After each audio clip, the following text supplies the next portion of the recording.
जय गुरु जी सात संगत जी। ओम नमः शिवाय शिव जी सदा सहाय। ओम नमः शिवाय गुरु जी सदा सहाय।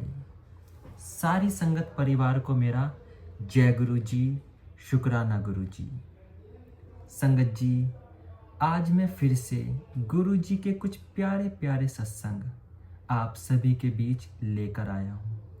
संगत जी, इस छोटी सी वीडियो में संगत जी गुरु जी के 3 सत्संग हैं जो आप सभी को बेहद पसंद आएंगे। तीनों सत्संग में गुरु जी की महिमा बहुत बड़ी है और आप सभी इन तीनों सत्संग को अंत तक जरूर सुने। आंटी जी ने अपने सत्संग रिकॉर्ड करके हमारे पास भेज दिए हैं। संगत जी, जैसे आंटी जी ने अपने सत्संग सारी संगत जी के साथ शेयर किए हैं, आप सभी भी अपने सत्संग जरूर रिकॉर्ड करके शेयर करें। मैंने अपना व्हाट्सएप नंबर स्क्रीन पर दे दिया है। उस नंबर पर आप अपना सत्संग जरूर भेजें। चलिए संगत जी, अब मैं सीधा सत्संग की तरफ चलता हूँ। शुक्राना गुरु जी। ओम नमः शिवाय शिव जी सदा सहाय। ओम नमः शिवाय गुरु जी सदा सहाय। जय गुरु जी संगत जी, जय गुरु जी, शुक्राना गुरु जी। संगत जी, आज हम दीपक गुप्ता अंकल जी का सत्संग आप सबके साथ शेयर कर रहे हैं। 2005 में जब श्री दीपक गुप्ता बड़े मंदिर में गुरु जी के जन्मदिन की तैयारियों में व्यस्त थे, उनको एक और भक्त का फ़ोन आया। वह उसको एक बैग देना भूल गए थे। अब उन्हें 10 किलोमीटर दूर छतरपुर मंदिर मोड़ पर जाकर वो बैग देना था। वह बैग देना अति आवश्यक था। बहुत तेज़ बारिश हो रही थी, सड़क गीली थी और दीपक 100 किलोमीटर प्रति घंटे की गति पर जा रहे थे। छतरपुर मंदिर से 3-4 किलोमीटर पहले एक मोड़ पर अचानक उन्होंने देखा कि एक टेम्पो रास्ता रोककर खड़ा था। गाड़ी इतनी तेज़ गति पर जा रही थी कि टक्कर होने से पहले उसे रोक पाना मुमकिन नहीं था और न ही टेम्पो से बचकर निकल कर जाने की जगह थी। 100 किलोमीटर प्रति घंटे की गति पर जाते हुए उन्होंने ब्रेक लगाई, अपनी आंखें बंद कर ली और गुरुजी का स्मरण किया। धम धम धनाधन, उनको बस कुछ झटके महसूस हुए और उन्होंने अपनी आंखें खोली। उन्होंने देखा कि उनकी गाड़ी टेम्पो से आगे निकल चुकी थी, न्यूट्रल गियर में थी और उसका इंजन बंद था। टेम्पो का ड्राइवर उनको घूर रहा था। टेम्पो के दोनों ओर गाड़ी निकलने के लिए जगह नहीं थी, पर गाड़ी टेम्पो को पार करके खड़ी थी। दीपक हैरान रह गए और उनको समझ नहीं आ रहा था कि क्या हुआ। बैग देने के बाद वे मंदिर लौट आए।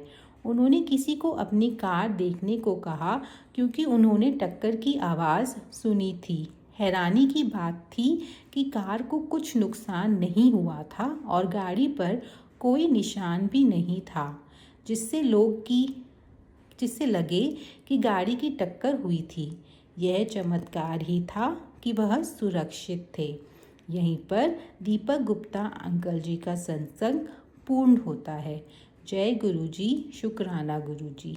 संगत जी, अब हम आपके सामने एक और सत्संग ला रहे हैं जो है ज्योति गुप्ता आंटी जी का। आंटी जी कहते हैं, मैं एक ऐसे अज्ञात रोग से पीड़ित थी जिसका इलाज नहीं हो पा रहा था। सभी बड़े अस्पतालों, इंद्रप्रस्थ, अपोलो, मैक्स, एम्स आदि में मेरे अनेक परीक्षण हुए थे, पर डॉक्टर कुछ समझ नहीं पा रहे थे। मैंने नियमित रूप से गुरुजी के पास आना शुरू किया। गुरुजी ने मुझे बड़े मंदिर में सेवा करने को कहा। मैंने उनकी आज्ञा का पालन किया। 4-5 दिन बाद जब मैं डॉक्टर के पास गई तो उन्हें मेरी बीमारी का पता चल गया। वह एक गंभीर किस्म का खून का इन्फेक्शन था और डॉक्टर ने मुझे चेतावनी दी कि इसका इलाज लंबा और पीड़ादायक होगा। लेकिन गुरुजी को यह स्वीकार नहीं था कि उनके भक्त को इतने कष्ट उठाने पड़े। मुझे अस्पताल में भर्ती किया गया और मेरा इलाज शुरू हुआ, लेकिन 4 दिन बाद ही डॉक्टर ने मुझे डिस्चार्ज भी कर दिया। मुझे दवाइयाँ लेने को कहा गया। अब मैं बिल्कुल स्वस्थ हूँ। ऐसी कृपा असाधारण नहीं है। जब भी गुरुजी हमें कुछ आदेश दें, हमें उसका पालन ज़रूर करना चाहिए उसका तर्क नहीं ढूंढना चाहिए। उनका आदेश भक्त के लिए उनका आशीर्वाद है और वह उसके लाभ के लिए है। गुरुजी को धन, उपहार या खुशामद करने वाले कार्य पसंद नहीं हैं। वह केवल सच्चे प्रेम से प्रसन्न होते हैं। ऐसा प्रेम जिसमें कोई आशा न हो, कोई शर्त न हो, कोई प्रतिबंध न हो और जो गुरुजी का कहा स्वीकार करे। गुरुजी बहुत प्यार देते हैं, उनको केवल प्यार से स्मरण करने की आवश्यकता है। यहाँ पर ज्योति गुप्ता अपना सत्संग समाप्त करती है। तो जी, अब हम आपके सामने एक और सत्संग लेकर आए हैं जो है जया कौशिक आंटी जी का।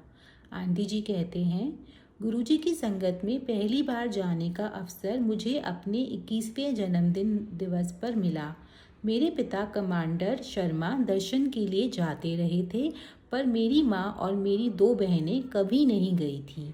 पता नहीं क्यों उस दिन मेरे अंदर गुरुजी के दर्शन करने की अभिलाषा जागृत हुई। मैं सदा से सामान्य छात्रा रही हूँ। कक्षा 12वीं में 64% अंक लेकर मुझे दिल्ली यूनिवर्सिटी के किसी अच्छे कॉलेज में विज्ञान के कोर्स में प्रवेश नहीं मिला, तो मेरे पिता ने मुझे इग्नू के BCA में प्रवेश दिला दिया। मुझे पता नहीं था कि वहाँ पर BCA और MCA में केवल 3% विद्यार्थी पहली बार में सफल हो पाते हैं। गुरुजी की कृपा से मैंने सामान्य विद्यार्थी होते हुए भी न केवल BCA अपितु MCA में भी पहली प्रयास में पूरा कर लिया।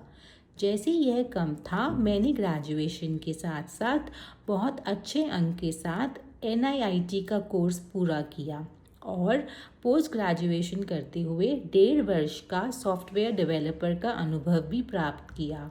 यह कौन सोच सकता है कि मेरे जैसी लड़की इतना एक साथ कर सकती है। गुरुजी की कृपा से ही मैं ये सब करने में समर्थ हुई।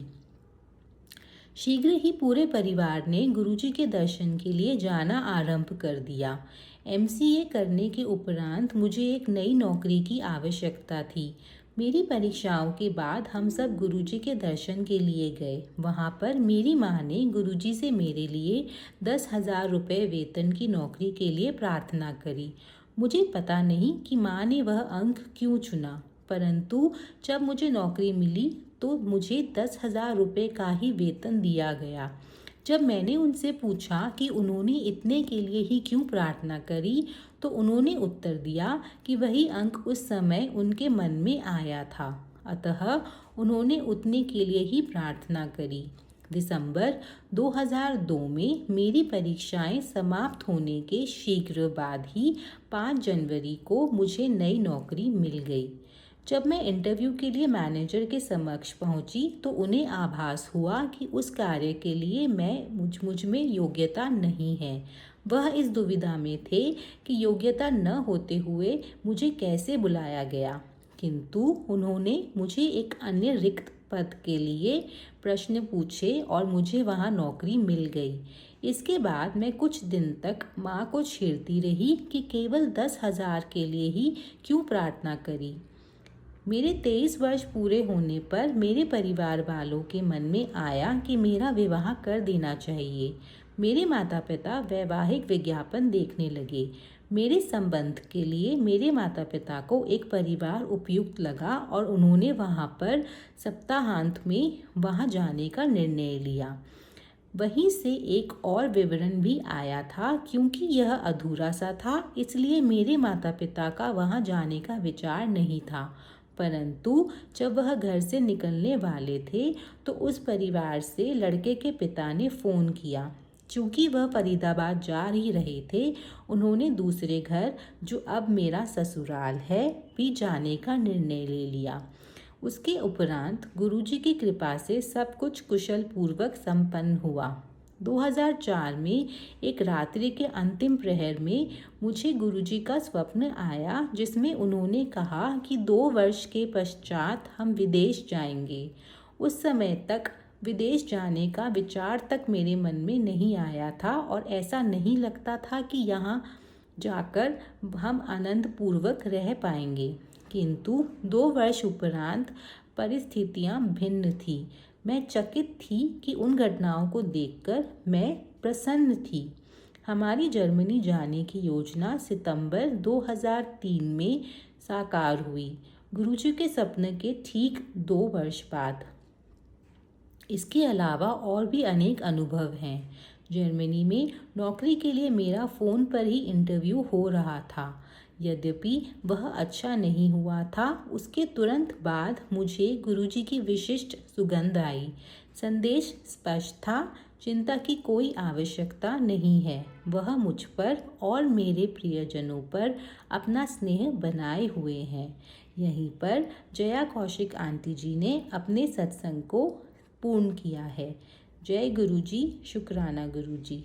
प्यारी संगत जी, कैसा लगा आप सभी को ये सत्संग? अगर ये तीनों सत्संग आप सभी को पसंद आए हों तो लाइक करें, कमेंट में जय गुरु जी जरूर लिखें और सारी संगत जी तक ये सत्संग को जरूर पहुंचाएं ताकि गुरु जी की ये प्यारी सी ब्लेसिंग्स सारी संगत जी के पास पहुंच सके। संगत जी, गुरु जी से आज्ञा लेता हूं और करता हूं एक और अच्छे से सत्संग की तैयारी। आप सभी के बीच गुरु जी का एक और प्यारा सा सत्संग लेकर मैं जरूर लौटूंगा।